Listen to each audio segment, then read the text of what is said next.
Bom dia, meus irmãos. Bom dia. Vamos abrir a palavra do Senhor, dessa vez no Salmo 24. Acompanhe comigo a leitura da palavra de Deus. Salmo de Davi. Ao Senhor pertence a terra e tudo que nela se contém, o mundo e os que nele habitam. Fundou a ele sobre os mares e sobre as correntes a estabeleceu. Quem subirá ao monte do Senhor? Quem há de permanecer no seu santo lugar?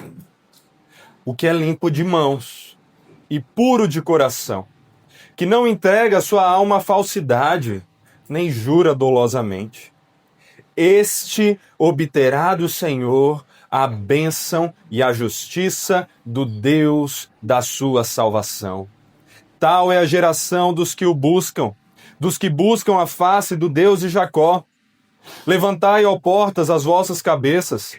Levantai-vos, ó portais eternos, para que entre o Rei da Glória. Quem é o Rei da Glória? O Senhor forte e poderoso, o Senhor poderoso nas batalhas. Levantai, ó portas, as vossas cabeças. Levantai-vos, ó portais eternos, para que entre o Rei da Glória.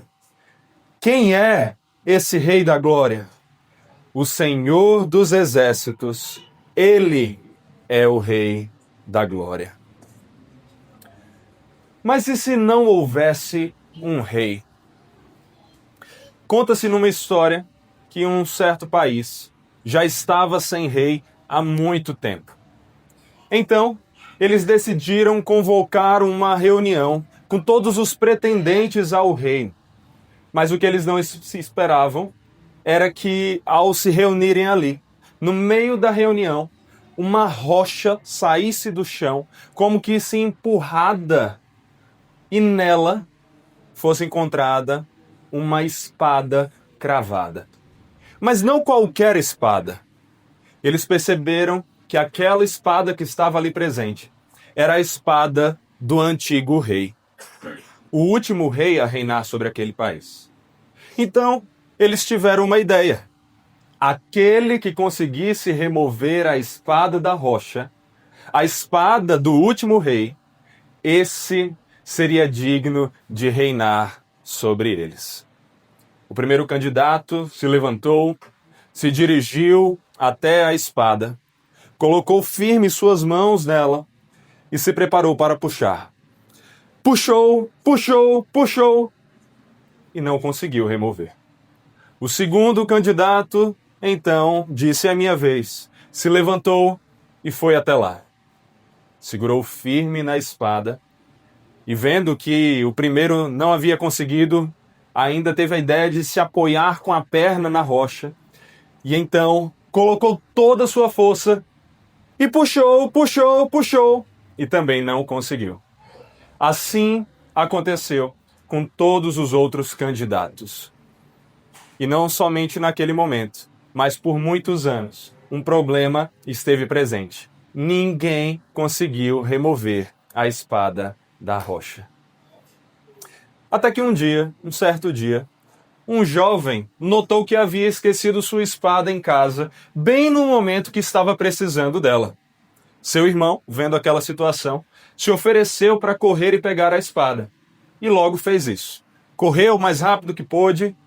E ao chegar em casa, mais um problema. As portas estavam trancadas. Ele não conseguiu entrar para pegar a espada do irmão. Ali, sem saber o que fazer, ele ficou pensando, agitado, querendo encontrar uma maneira de ajudar o irmão. E foi quando ele lembrou. Lembrou que havia uma espada numa rocha, há anos. Uma espada que ninguém havia decidido tirar da rocha. Ou assim ele pensava. Então aquele jovem sai correndo em direção à espada que ele lembrou. Ao chegar ali, ele também estendeu as suas mãos e agarrou firmemente a espada. Mas foi então que o inesperado aconteceu. Porque ao fazer o movimento de puxar a espada, ele conseguiu removê-la e sem dificuldades. Naquele momento ele não soube o que havia feito. Mas quando se encontrou com sua família depois, ele entendeu o verdadeiro significado de sua ação. não havia sido um feito qualquer. Ele havia se demonstrado digno de ser o rei sobre todo aquele país, sobre todo aquele povo. Você já deve ter percebido que esse é um resumo da famosa história do rei Arthur. Arthur se mostrou digno de reinar sobre o seu país e reinou. Mas Arthur cometeu as suas falhas também. Assim como todos os governantes terrenos que nós vemos, Arthur falhou. Ele não foi tão digno assim, ele não era completamente digno. Mas quando nós olhamos para esse texto que nós estamos vendo aqui, do Salmo 24, nós vemos alguém que é sim completamente digno. Alguém que era muito mais digno do que Arthur. E não apenas de reinar sobre um único país, mas de reinar sobre todas as coisas. Esse é o Senhor. Porque assim como aprendemos com esse texto, com esse salmo, nós vemos aqui que o Senhor é digno. O Senhor é digno. Mas digno de quê? Em primeiro lugar, nós aprendemos que o Senhor é digno de dominar sobre toda a criação, porque Ele é soberano e o soberano Criador. Olhem comigo para os versículos iniciais, versículos 1 e 2, mais uma vez. O texto começa dizendo: Ao Senhor pertence a terra e tudo que nela se contém, o mundo e os que nele habitam. Fundou a ele sobre os mares e sobre as correntes a estabeleceu. Meus irmãos, esses versos nos deixam claro que o Senhor é digno de dominar sobre toda a criação, porque Ele é o soberano Criador. A primeira coisa que nós precisamos entender aqui é o uso da palavra Senhor para se referir a Deus. Quando nós olhamos para a palavra Senhor em nossas Bíblias, em caixa alta, todas as letras maiúsculas, nós não estamos diante de qualquer tradução referente ao nome de Deus. Mas aqui estamos diante do nome Yahvé, o nome pactual de Deus. O nome de Deus como o Deus da aliança, o Deus que estava em aliança com o povo. E essa é a palavra que mais se repete nesse texto, aparecendo num total de 6 vezes. De uma forma que o salmista quer enfatizar para os seus ouvintes que esse texto, esse salmo, não está falando de qualquer Senhor, de qualquer Deus, mas está falando daquele Senhor que é o Senhor da aliança. O Yahvé, o Deus Todo-Poderoso, o Eu Sou, o Deus que havia libertado o seu povo do Egito e que governa sobre eles. Esse Senhor é o Senhor descrito aqui. E assim como é comum em literatura poética, o nosso salmo constrói as suas afirmações, fazendo outras similares logo em seguida, com o intuito de enfatizar o que foi dito e acrescentar mais algum detalhe. O nosso texto não foge desse formato, pois já nos primeiros versos nós encontramos aqui esse tipo de construção. É a partir dela que nós vemos que o salmista mostra a cada um de nós que o Senhor domina sobre todas as coisas. Atente novamente para o versículo 1. Se com a primeira frase nós podemos ter uma impressão de que ao Senhor pertence somente a terra, mas não os mares, os céus, a segunda parte desse versículo que você tem diante dos olhos nos mostra que não é isso que o salmista quer dizer. Muito pelo contrário. Ao Senhor pertence a terra e sua plenitude. Mas não somente isso. Antes, o mundo inteiro e todos os que nele habitam. Ou seja, tudo que existe, toda a criação, tudo pertence ao Senhor. O Senhor, o Deus da aliança, é o dono de cada terra, de cada ser que habita nela, mas também do mundo onde essa terra se encontra e tudo o que nesse mundo existe. E é nesse momento que nós podemos ver a ênfase no nome Yahvé fazendo mais sentido para a gente. Aqui nós vemos o caráter didático a partir do qual o salmista usa a palavra Senhor, que está traduzida aqui, está traduzindo o nome Yahvé, para falar desse domínio de Deus sobre todas as coisas. Porque ao contrário do que alguns ouvintes desse salmo poderiam imaginar, o Senhor não era dono apenas da terra de Israel. A terra dos israelitas, o povo que primeiramente ouviu esse salmo. Não. O Deus que tirou os israelitas do Egito não é apenas dono deles. Ele é dono de tudo. Não há coisa alguma que não pertença ao soberano Senhor. Ele é dono de todas as terras, de todos os animais, de todos os povos, de todas as nações, de tudo que respira, de toda a criação, de tudo o que existe. Isso nos leva a uma pergunta. Tudo bem, todas as coisas pertencem ao Senhor. Mas por quê? Por que tudo pertence ao Senhor? É aqui que nós vemos o versículo 2 complementar o ensino do versículo 1. Nele, assim como outras traduções conhecidas, a Nova Almeida Atualizada, que é a versão que normalmente nós usamos aqui, mas você já deve ter percebido que hoje eu estou usando outra versão, estou usando a ARA. A Nova Almeida Atualizada, nesse caso, ela fez uma tradução melhor, porque ela traduziu a conjunção explicativa por quê que está no original hebraico, no início desse texto. Porque se encontra logo no início do texto para mostrar que o que é dito aqui no versículo 2 não é apenas mais uma descrição, mas é uma razão pela qual nós entendemos as afirmações feitas no versículo 1. Esse texto está destacando que o Senhor é digno de dominar sobre todas as coisas. Por quê? Porque Ele fundou sobre os mares e sobre as correntes a estabeleceu. Mas o que significa isso? O que significa fundar sobre os mares? O que significa estabelecer sobre as correntes? O Senhor que preparou e colocou a terra no seu lugar, onde a mantém e a sustenta. É também, meus irmãos, aquele que criou tudo isso. Assim, somando essas informações com que aprendemos anteriormente a respeito da terra e do mundo serem uma figura que aponta, na verdade, para toda a criação, entendemos que o que o salmista está afirmando aqui é que o Senhor é soberano.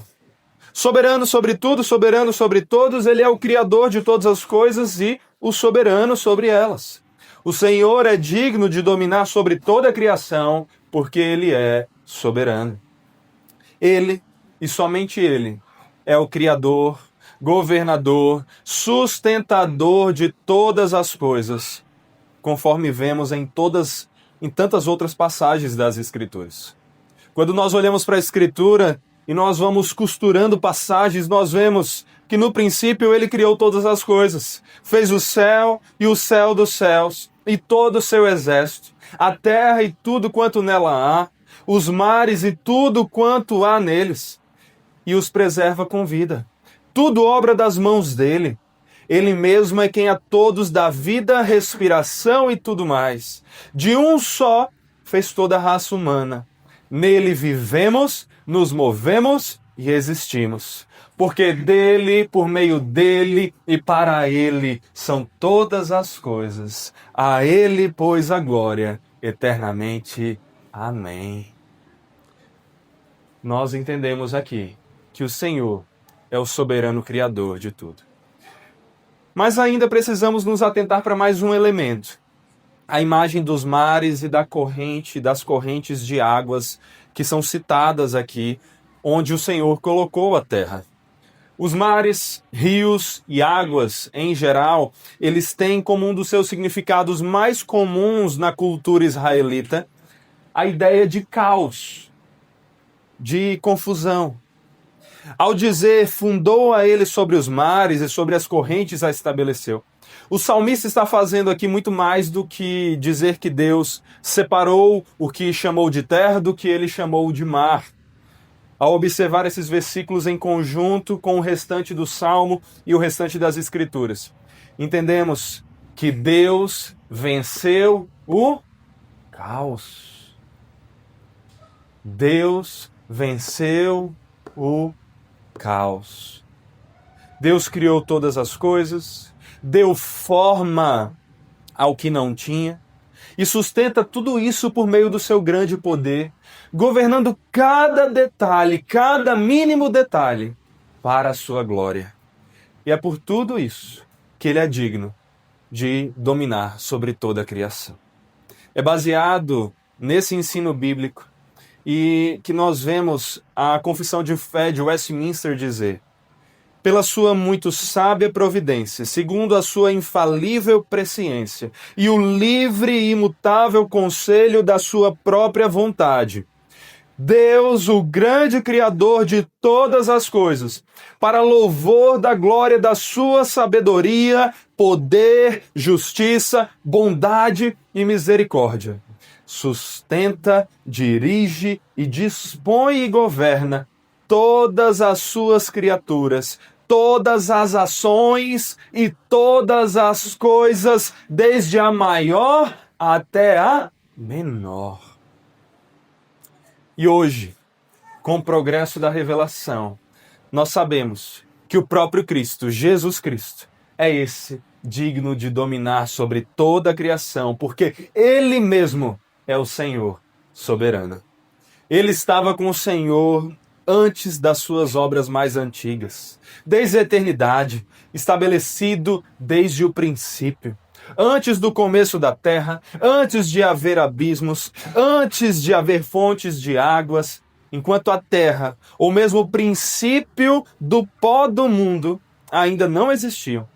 O nosso Senhor Jesus estava com Deus e era seu arquiteto, preparando, estabelecendo e governando todas as coisas, pois Ele mesmo é Deus. Jesus é esse Deus soberano.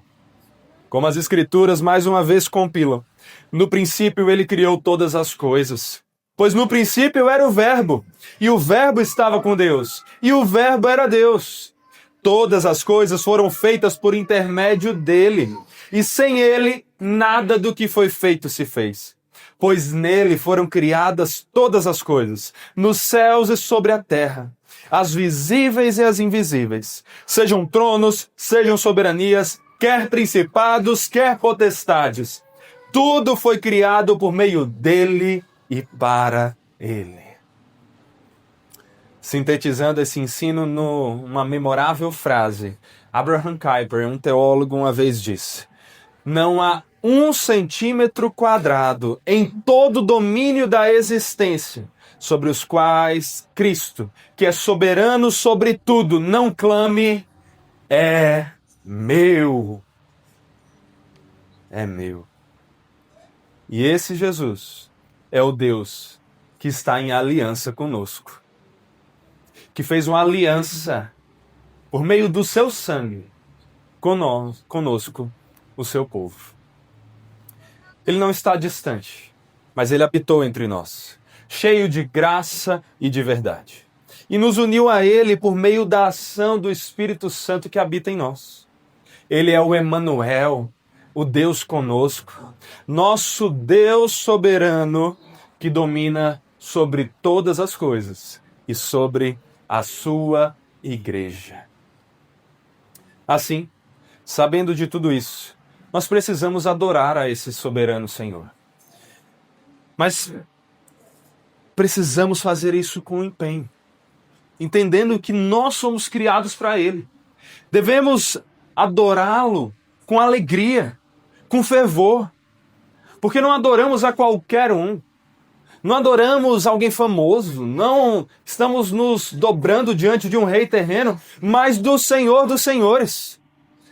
Esse que é soberano mais presente, que governa sobre nós e é digno de toda adoração. Esse, o Senhor Jesus Cristo, ele deve ser adorado. E nós devemos fazer isso não temendo usufruir da criação do nosso Senhor, não achando que as coisas da terra são ruins, são pecaminosas. Às vezes caímos nessa dicotomia como se o que importa é a vida espiritual e as coisas da terra não tivessem importância. Mas quem foi o arquiteto e o criador de tudo que existe? O Senhor. Não devemos temer usufruir do que Ele criou, mas devemos usar tudo que Ele criou com alegria para a glória dEle, que é soberano sobre tudo. Porque até o que é nossa propriedade, antes é propriedade dEle, e para Ele que deve ser usado. E quando nós olharmos para cada um dos acontecimentos da vida, sejam bons ou ruins, sejam terríveis ou aqueles distantes dos quais só ouvimos falar muito tempo depois, devemos sempre lembrar que o nosso Deus é quem está no controle de todas as coisas. Isso deve nos trazer alegria, isso deve nos trazer paz, isso deve nos fazer esperançosos, sabendo que o Senhor, cuja vontade é boa, perfeita e agradável, é o nosso Senhor, governa sobre nós e faz com que todas as coisas cooperem para o nosso bem. Para o nosso bem. Por isso, meus irmãos, nós aprendemos: o Senhor é digno. Digno de dominar sobre toda a criação, porque Ele é o soberano Criador. Mas, por que mais o Senhor é digno? Em segundo lugar, esse texto nos mostra que o Senhor é digno de servos santos, porque Ele mesmo é santo. E é isso que nós vemos nos versículos 3 a 6.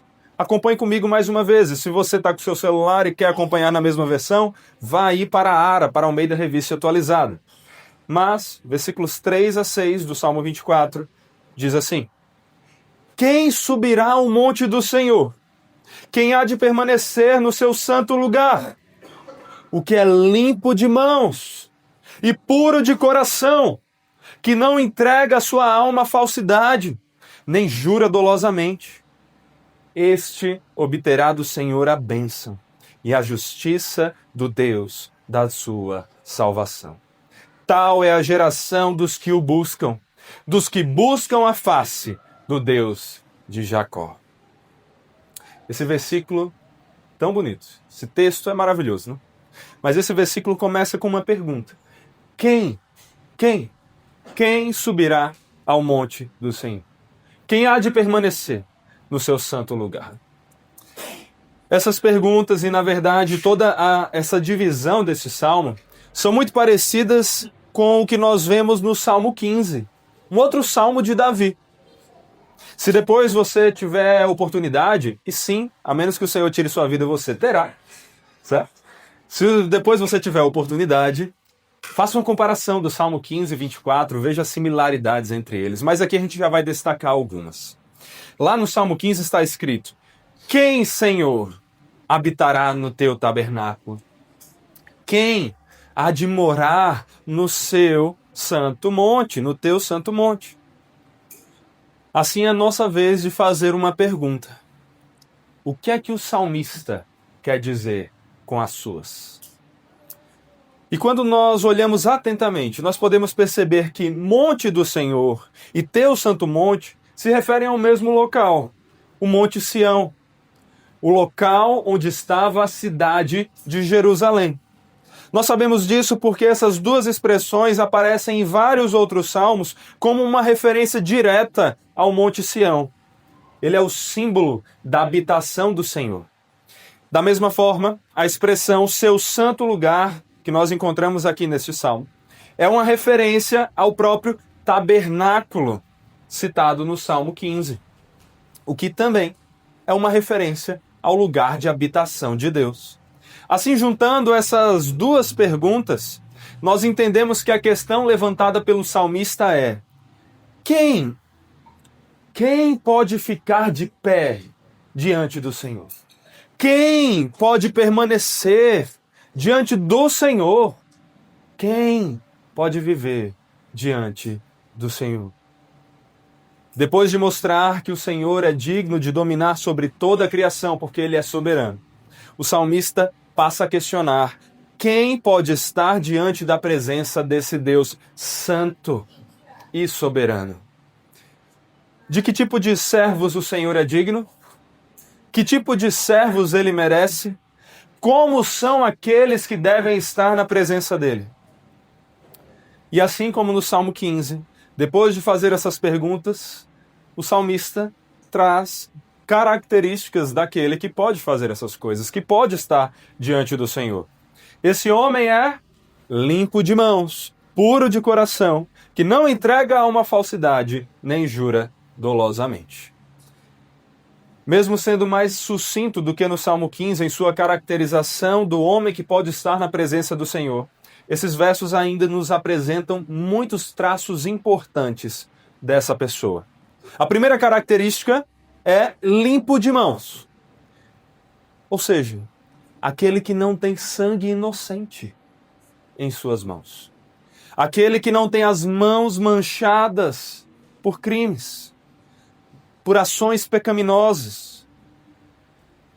Aquele que tem as mãos limpas é aquele que é irrepreensível, que não usou suas mãos, não usou seu corpo, não agiu pecando contra o Senhor. Ele é irrepreensível. Esse também é chamado de puro de coração. Em outras palavras, aquele que não tem o coração manchado pelo pecado. E sendo o coração usado nas Escrituras para se referir ao mais íntimo do nosso ser, ao local onde os pensamentos são gerados, que para a Escritura não é tanto a mente, mas o coração, como a essência do nosso ser. Não o órgão físico, mas o símbolo do mais íntimo de quem nós somos. Aquele local de onde vêm os nossos pensamentos, propósitos, emoções. Já que a Bíblia usa o coração para trazer todo esse significado, o que nós vemos aqui é que aquele que tem um coração puro é aquele que é puro no mais íntimo do seu ser, em seu ser como um todo. Aqui vemos o salmista, então, expandir a sua primeira afirmação sobre aquele que pode estar na presença do Senhor.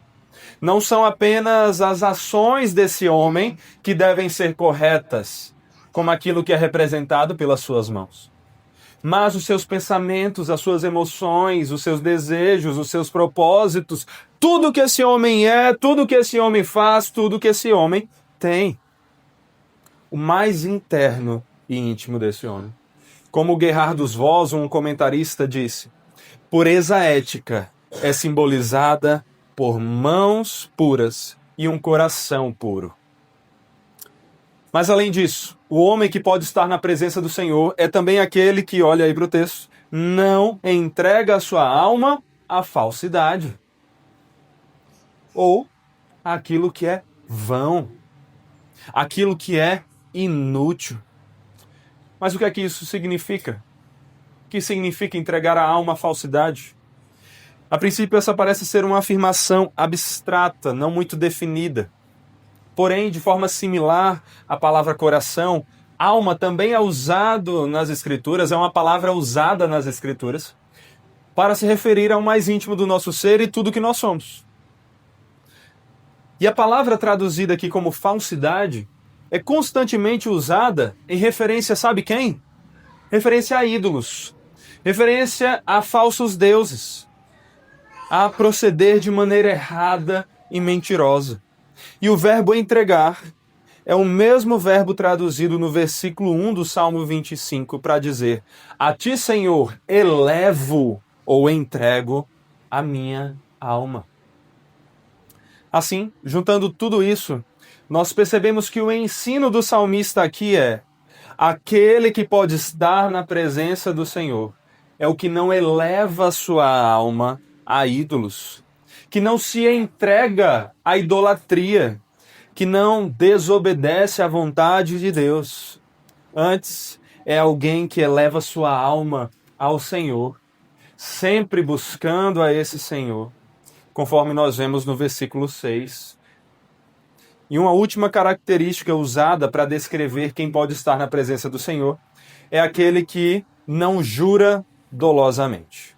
Isto é, que não jura com a intenção de enganar o próximo. ou considerando quebrar o juramento, se o permanecer nesse juramento possa ser prejudicial a ele depois. Sabe aquela pessoa que promete algo, mas quando vê que o que ele prometeu não foi algo tão bom para ele, ele vai se prejudicar, ele vai sofrer para cumprir aquele algo. Essa pessoa vai lá e muda de ideia e não cumpre com as suas palavras, não cumpre não cumpre com o prometido.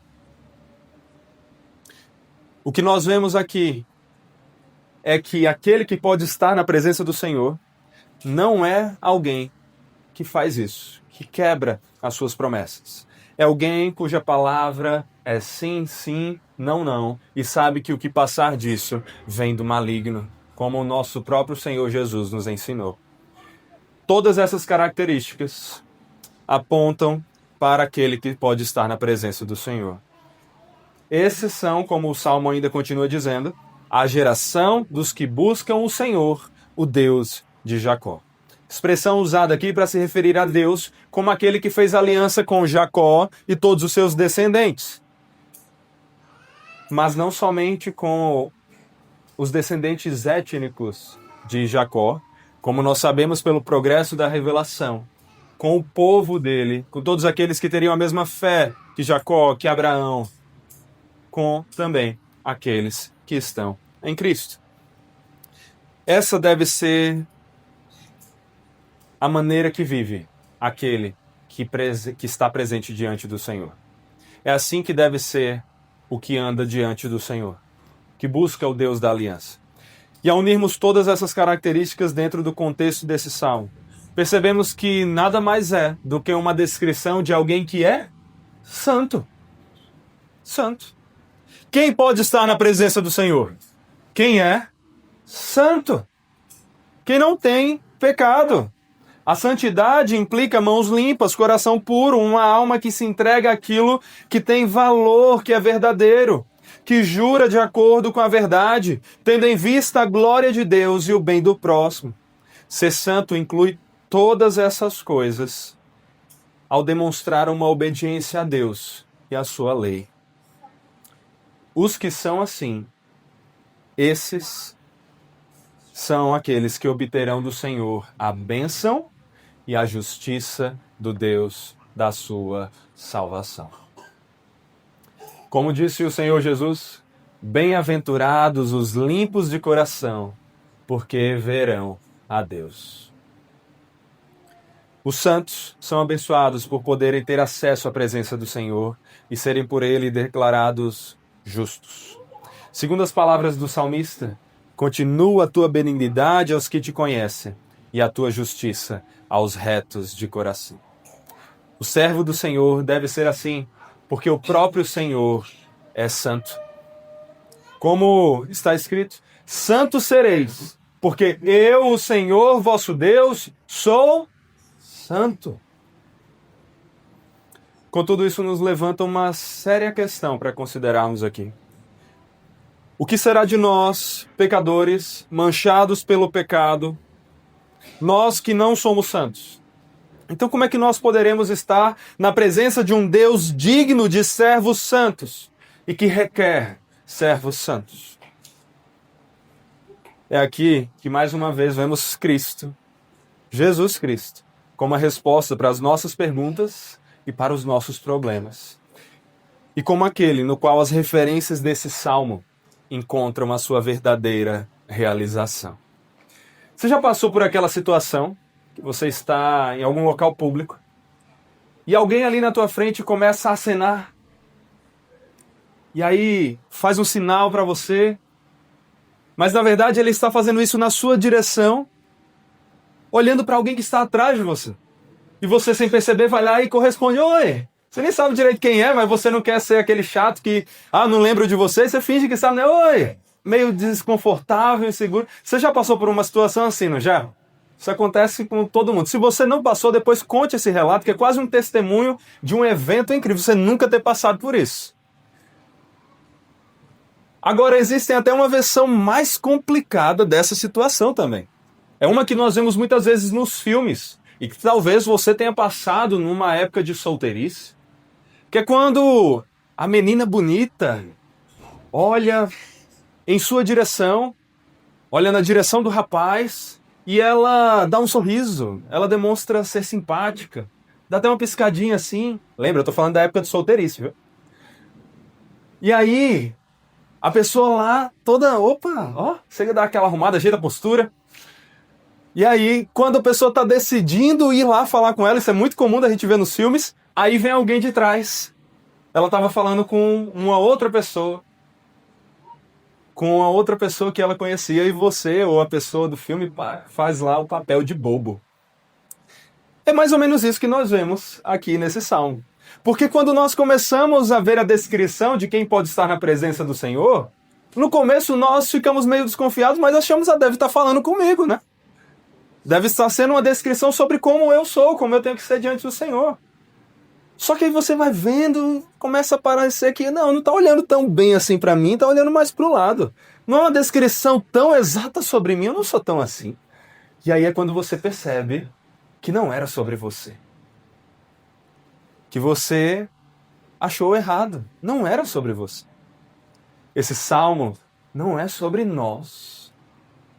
Não é sobre eu e você que somos pecadores.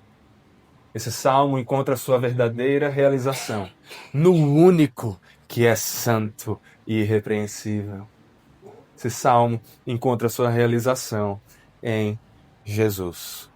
Não é em mim, não é em você, não é nem mesmo em Davi ou nenhum dos profetas, apóstolos. Esse salmo encontra a sua realização em Jesus. Jesus é o santo que pode estar na presença do Senhor.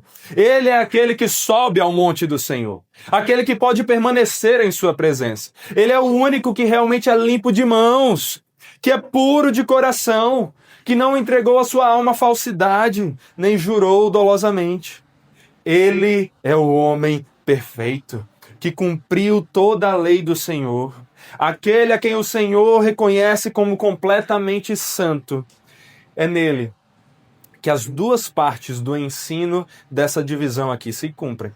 Porque ele é tanto o servo santo que pode subir ao Senhor, como ele também é o Senhor santo, que é digno de servos santos. E mais, ao Senhor Jesus pertence a salvação. Ele é o Evangelho, as boas novas de Deus para salvação de pessoas manchadas pelo pecado, assim como eu sou, assim como você é. Porque Ele é aquele que nos salva graciosamente. Salva o seu povo, salva os seus eleitos, e salva não pelas nossas obras, mas pelas obras dele, pela misericórdia dele. É por causa do Santo Jesus Cristo que nós podemos entrar na presença de Deus. Porque justificados, pois, mediante a fé, recebemos acesso a Deus. É Jesus Cristo, o Santo, que nos santifica para que possamos estar na presença do Senhor. Como está escrito, Jesus, porém, tendo oferecido para sempre um único sacrifício pelos pecados, assentou-se à destra de Deus, aguardando daí em diante, até que os seus inimigos sejam postos por estrado dos seus pés. Porque com uma única oferta, aperfeiçoou para sempre quantos estão sendo santificados. Você não é santo, você não é por si só capaz de subir ao monte do Senhor. Se você tentasse fazer isso, você seria fulminado diante da presença desse Deus santo que não tolera o pecado. Mas quando você sobe com Jesus Cristo na sua frente, Ele deixa claro que você foi santificado por meio do sangue dele. O sangue que, ao invés de manchar as roupas, nos purifica e nos deixa mais alvos do que a neve. Diante de tudo isso, aprendemos com esses versículos que nós temos a presença a nos colocarmos diante do Senhor por causa de Jesus, não porque nós merecemos. É a obra de Jesus. Só que isso não anula o fato de que o Senhor que nos santifica é digno de servos santos. Portanto, como servos do Senhor, devemos buscar andar da maneira que Ele merece, da maneira que Ele exige, da maneira que Ele se agrada. Pois uma vez libertos do pecado, nos fizemos servos da justiça, de forma que assim como oferecemos os nossos membros para a escravidão da impureza e da maldade para a maldade, agora devemos oferecê-los para servirem à justiça, para a santificação. Mas mesmo quando lutarmos contra o pecado, porque nós ainda lutamos contra o pecado, devemos saber que se pecarmos, devemos buscar o nosso Senhor. Se pecarmos, não devemos achar que nós não somos mais dignos de estar na presença do Senhor. Nunca fomos dignos em nós mesmos. Se pecarmos, não devemos pensar, agora eu não vou orar porque eu pequei. Você não consegue orar ao Senhor porque você viveu um dia santo. Não é pelas suas obras, não é pelos seus méritos. É por causa de Jesus. Então, se pecarmos, nós podemos, e ainda mais do que isso, devemos buscar o Senhor. Porque sempre temos diante de nós o mediador Jesus Cristo, que nos purifica e que é também o nosso advogado diante do Pai, intercedendo por nós, para que, identificando os nossos pecados e confessando arrependidos, recebamos o perdão de todos eles. Meus irmãos, nós vemos aqui que em Jesus nós temos como estar na presença do Senhor. E é só por causa dele. E por isso nós temos que louvar a esse que é o Senhor digno de servos santos, porque ele mesmo é santo e é o santo que santifica os seus servos. Portanto, o Senhor é digno de dominar sobre toda a criação porque ele é soberano. Digno de servos santos porque ele é santo. Mas existe uma terceira razão que esse salmo nos aponta, pela qual o Senhor é digno. Os versículos 7 a 10 desse texto nos mostram que o Senhor é digno de reinar, porque ele é o Rei da Glória. Ele é o Rei da Glória. Levantai, ó portas, as vossas cabeças.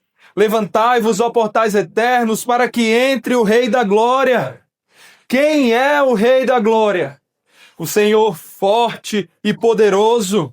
O Senhor poderoso nas batalhas. Levantai, ó portas, as vossas cabeças. Levantai-vos, ó portais eternos, para que entre o Rei da Glória. Quem é esse Rei da Glória? O Senhor dos Exércitos. Ele é o Rei da Glória. Você já deve ter notado que, pela descrição que encontramos aqui, nós não estamos falando das portas que nós normalmente encontramos por aí. Não são portas que abrem empurrando e que vão para frente e para trás. Nem aquelas que nós temos, por exemplo, aqui na igreja de vidro que nós empurramos para os lados para abrir. Mas aqui nós vemos a descrição de outro tipo de porta, aquelas que abrem para cima, se erguendo. Porque nós não estamos falando de qualquer porta, mas daqueles grandes portões que nós muitas vezes vemos em filmes, em histórias, como descritos como parte dos castelos e das muralhas dos reinos antigamente. Não é uma portinha pequena. Não é aquela que, dependendo da altura, se for um jogador de basquete, por exemplo, vai passar abaixando a cabeça. São aqueles grandes portões que guardam fortalezas. Por isso o texto diz: levantai, ó portas, as vossas cabeças. Isso expressa esse movimento vertical de maneira poética. Além disso, essas portas são chamadas aqui de portais eternos, porque são portas antigas. Portas que permaneceram e que permanecem durante muito tempo, por serem fortes, firmes e guardarem a proteção do seu rei. Deviam ser pesados portões feitos de barra de ferro ou de madeira. Esse era o tipo de portão de fortificação que poderiam ser baixados rapidamente, inclusive, quando se viam diante de inimigos. Daí o formato ser desse de ir para cima, para que rapidamente pudessem ir para baixo e proteger o reino de uma invasão. Mas agora não era o momento dos portões se baixarem. Não era o momento de temerem, pensarem na sua segurança. Não. Se eles eram capazes de descer com rapidez, com muito mais agilidade eles deveriam ser erguidos, porque estava chegando o Rei da Glória. Não haveria um motivo de maior importância para isso. O Rei da Glória estava chegando e com toda urgência esses portões deveriam subir. O Rei incomparável, o maior de todos os reis, o Rei dos reis, o Senhor dos senhores, ele estava chegando. É provável que esse salmo tivesse, por contexto histórico, uma descrição de uma das vindas da Arca da Aliança após Israel ter vencido alguma batalha. O primeiro motivo para essa conclusão é a aparição do título Senhor dos Exércitos, que era usado várias vezes em referência à Arca da Aliança como um símbolo da presença do Senhor nas batalhas. O segundo é o uso característico aqui de expressões militares para se referir ao Senhor. Essa é a razão do clamor para que os portões se abrissem. Era a presença do Senhor representada pela arca que estava chegando. Entretanto, a gente precisa destacar algo aqui. Em outras ocasiões, a arca já foi idolatrada. Idolatrada como se estivesse nela mesma o valor da glória de Deus, a glória. Como se a arca estando presente, as vitórias fossem garantidas. Tanto é que nós vemos um grande episódio característico sendo narrado na Escritura sobre isso, quando os israelitas perderam a arca do Senhor por achar que ele lhes daria vitória sobre os inimigos. É dito que a nora do sacerdote Eli, antes de morrer, ao dar à luz ao seu filho, deu a essa criança o nome de Icabode. Vocês, mães que estão com filhos vindo aí, ainda dá tempo de tentar trocar o nome, né? Olha aí que nome bonito. Depois você me diz se é pior ou melhor do que Saul, né? Mas o que significava Icabode? Icabode significava foi-se. Foi-se a glória de Israel, pois foi tomada a arca da aliança de Deus. Só que aqui está um grande equívoco. A glória de Israel não estava na arca. A glória de Israel não foi embora porque a arca foi tomada. A arca era apenas um símbolo da glória que estava no verdadeiro rei digno de todas as coisas. Ela nunca foi um objeto que tinha poderes ou que em si trazia qualquer coisa. Tudo dependia de Deus. E é por isso que os portões deveriam abrir. A arca estava chegando, mas não porque ela trazia um valor em si, porque ela estava representando a chegada do Senhor dos Exércitos, aquele que é o Rei da Arca, o Rei da Glória. É por isso que os portões deveriam se abrir. E essa é uma expressão importante nesse texto. Rei da Glória. Depois de Senhor, essa é a expressão que mais aparece nesse salmo. Aqui nos versículos finais nós vemos essa expressão aparecendo 5 vezes. Quem é esse Rei da Glória? Como nós vemos o texto dizer, o Senhor é o Rei da Glória. Mas é Senhor com todas as letras maiúsculas, certo? Olha aí para a sua Bíblia, não é assim que tá? Tradução, então, toda vez que você vê Senhor com todas as letras maiúsculas, você vai lembrar, tradução do quê? Do tetragrama sagrado, do nome pactual de Deus, do Yahvé, do Eu Sou, do Deus da aliança. É esse Deus, o Deus de Israel, mas não só de Israel, como nós vemos o salmista deixar claro logo no início. O Rei de todas as nações, de todos os homens e de toda a criação. Por que isso? Porque o céu é o trono do Senhor, a terra é o estrado dos seus pés, e ele é desde a eternidade o Rei. É por essa razão que o Senhor é digno de reinar, porque ele é o Rei da glória.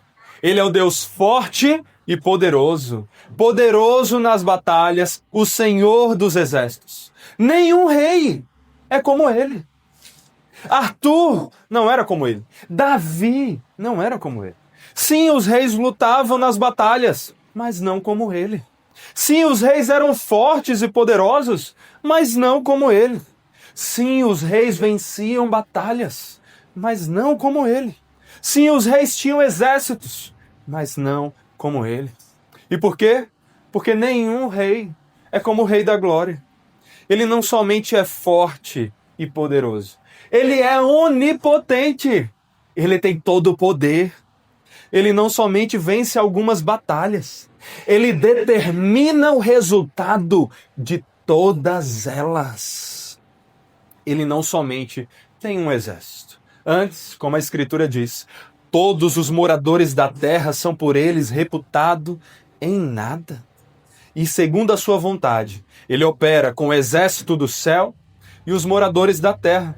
Não há quem lhe possa deter a mão, nem lhe dizer que fazes. Dele é o poder, a grandeza, a honra, a vitória e a majestade, porque dele é tudo quanto há nos céus e na terra. Dele é o reino, e ele se exaltou por chefe sobre todos. Riquezas e glória vêm dele. Ele domina sobre tudo. Na sua mão há força e poder. Com ele está o engrandecer e a tudo dar força. E quem é esse Rei da Glória? Davi não é o Rei da Glória. E ele sabia disso. Tanto é que ele chama o Rei da Glória de Senhor dos Exércitos, Yahvé dos Exércitos. Essa é a mesma maneira que ele se referiu ao Senhor quando foi lutar contra Golias. Senhor dos Exércitos. Quando ele se referiu a Deus pedindo ajuda para lutar contra Golias. Davi chamou Deus de Senhor dos Exércitos. Portanto, Davi não era o Rei da Glória, ele sabia disso. Ele era apenas um tipo que apontava para o verdadeiro Rei da Glória. E quem é o Rei da Glória? O Senhor Jesus Cristo. É justamente a ele que Davi se refere, mesmo sem ter total ciência disso, quando escreveu: Disse o Senhor ao meu Senhor, assenta-te à minha direita, até que eu ponha os teus inimigos debaixo dos teus pés. O Senhor Jesus é esse que está exaltado à direita de Deus. Contudo, por mais que ele seja exaltado, mesmo ele sendo Deus, mesmo existindo em forma de Deus, como a Escritura diz, ele não julgou por usurpação o ser igual a Deus. Antes a si mesmo se esvaziou, assumindo a forma de servo, tornando-se em semelhança de homens e reconhecido em figura humana. Ele habitou entre nós, mas não veio cheio de pompa. Antes, de uma forma humilde. Ele não tinha aparência nem formosura. Olhámo-lo, mas nenhuma beleza havia que nos agradasse. Então, sim, os portões deviam se levantar rapidamente diante do Rei da Glória. Mas esse Rei da Glória é também o Rei humilde. Mesmo sendo todo-poderoso, é também humilde. Ele é rei, ele é justo, ele é salvador, mas ele é humilde. Ele é aquele rei que veio montado em um jumentinho, cria de jumenta. Aquele que a si mesmo se humilhou, tornando-se obediente até a morte e morte de cruz. Pelo que também Deus o exaltou sobremaneira e lhe deu um nome que está acima de todo nome, para que ao nome de Jesus se dobre todo o joelho, nos céus e na terra e debaixo da terra, e toda língua confesse que Jesus Cristo é Senhor, para a glória de Deus Pai. Jesus é o Senhor digno. Ele é o Rei da Glória. E não porque ele tirou uma espada de uma rocha, mas porque ele foi a pedra angular, transpassado por uma lança pela ira do Pai. Por causa disso, por causa do sofrimento que enfrentou, por causa da morte, ele foi coroado de glória e de honra. Por isso, o próprio Cristo é o Rei da Glória. O Rei ungido que o Pai constituiu sobre todas as nações e a quem todos devem se submeter. Ele é o Rei Todo-Poderoso, o Rei dos Reis, o Senhor dos Senhores, o Cordeiro que vencerá todos os seus inimigos e reinará pelos séculos dos séculos com aqueles que ele elegeu de todas as nações e épocas. O Cordeiro que foi morto e é digno de receber o poder e a riqueza, e a sabedoria, e a força, e honra, e glória, e louvor.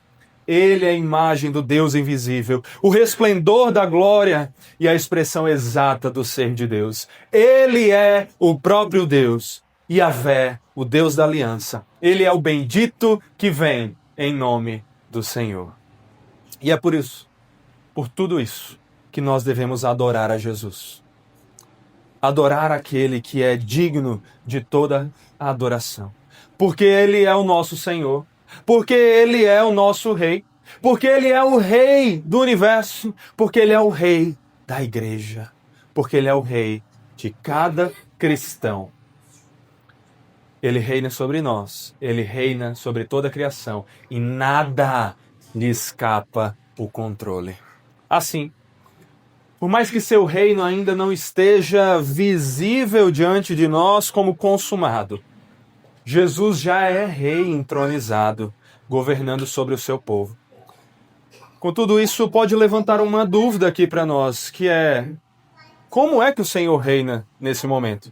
E o Catecismo Maior de Westminster, em sua pergunta 45, nos dá uma resposta muito boa sobre isso. Ele diz: Cristo exerce as funções de rei, chamando do mundo um povo para si, dando-lhes oficiais, leis e disciplinas para visivelmente o governar, dando a graça salvadora a seus eleitos, recompensando a sua obediência e corrigindo-os por causa de seus pecados, preservando-os por causa dos seus pecados, perseverando-os e sustentando-os em todas as tentações e sofrimentos, restringindo e vencendo todos os seus inimigos, e poderosamente dirigindo todas as coisas para a sua própria glória e para o bem do seu povo, e também castigando os que não conhecem a Deus, nem obedecem ao seu evangelho.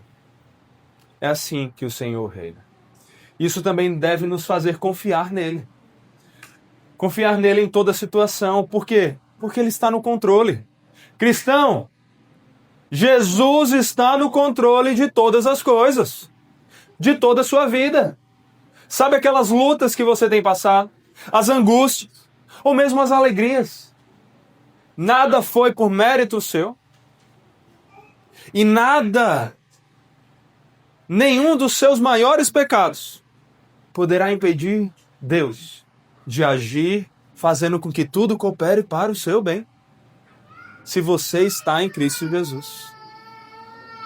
É por isso que nós não precisamos temer, porque Jesus é o Rei vitorioso. Nada o impediu, nada o impede e nada o impedirá de concretizar os seus planos e estabelecer o seu reino de forma perfeita. Pois, como Jó disse, bem sei que tudo podes e nenhum dos teus planos pode ser frustrado. Logo, nós devemos agir como súditos leais. Não é a nossa vontade que deve vir primeiro, é a dele. Um súdito não diz: ô rei, fica aí na tua que eu quero fazer a minha vontade. Um súdito não diz: eu quero fazer isso, então não importa se o rei mandou. Ele obedece o rei. Principalmente quando ele vê que esse rei é digno, que esse rei é perfeito, que esse rei é todo poderoso. Se você entende que Deus, que Jesus é o seu Salvador, necessariamente você tem que entender que Ele é o seu Senhor e o seu Rei. Então, quem tem reinado no trono da sua vida, quem tem tido a última palavra para decidir o que você faz ou deixa de fazer? É você, um usurpador? Ou é Jesus, o verdadeiro Senhor? Ele é que está no comando, é a Ele que nós devemos obedecer e servir. É Ele que nós devemos agradar e louvar com muita alegria no coração.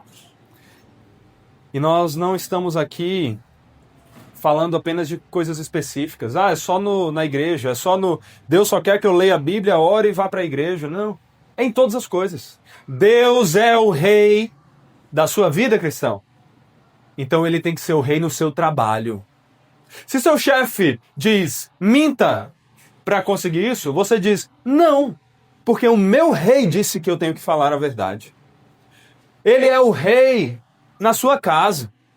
Se você decide, hoje eu não vou para a igreja porque eu estou cansado, você não pensa isso e decide porque você olha e faz, opa, quem é rei não sou eu não sou o rei dessa casa, quem é o rei é Jesus. E ele disse, não deixem de se congregar como é costume de alguns.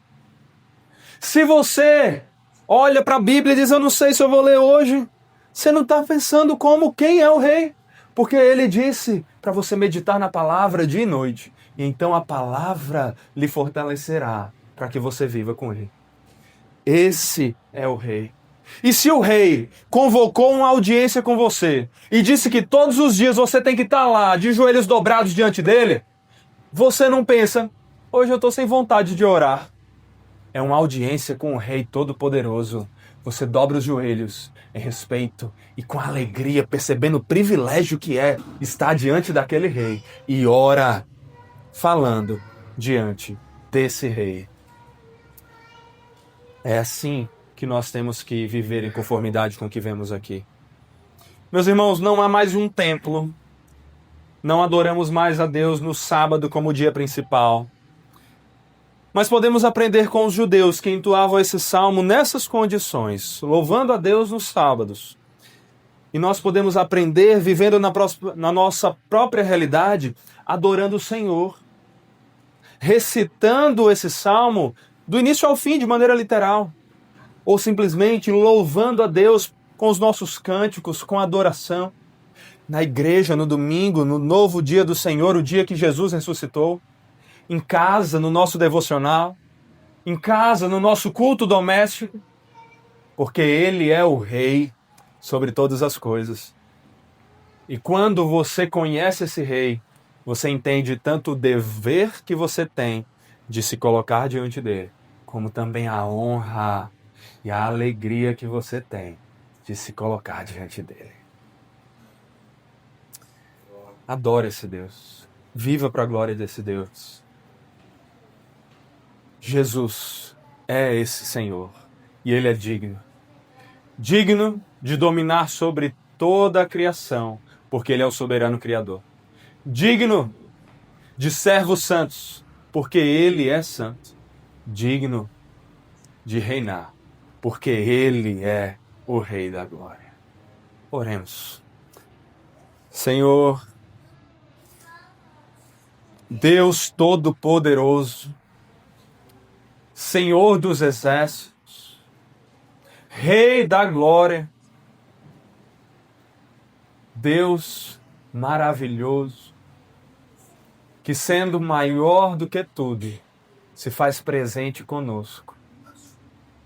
Nós te louvamos pela tua graça, pela tua misericórdia, que andam lado a lado sem contradizer a tua força, o teu poder, a tua justiça, a tua santidade, a tua firmeza. Senhor, como servos pequenos e indignos em nós mesmos, nos colocamos diante de ti, com os joelhos da fé dobrados aqui, dizendo, Senhor, ouça a nossa oração, por causa do Santo que nos dá acesso a Ti, que é Jesus Cristo, o nosso mediador.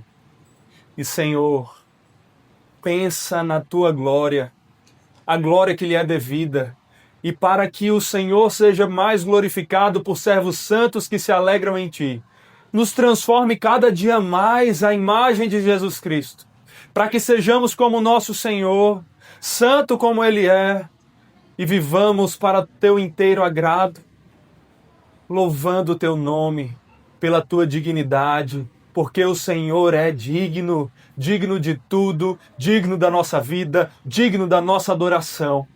Não nos deixe usurpar o trono da nossa vida para nos vermos depostos e condenados depois, mas que nós reconheçamos que esse trono pertence somente a Ti, e Te entronizemos, e Te louvemos, e vivamos em obediência à Tua vontade, porque só ela é boa, perfeita e agradável.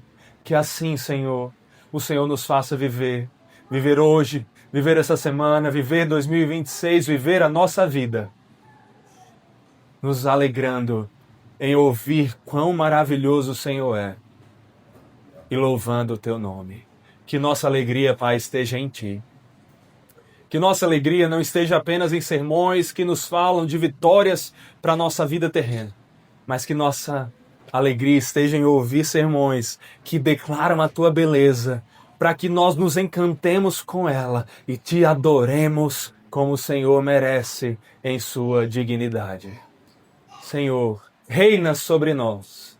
Reina, é o que nós Te pedimos, em nome do Rei Jesus Cristo. Amém.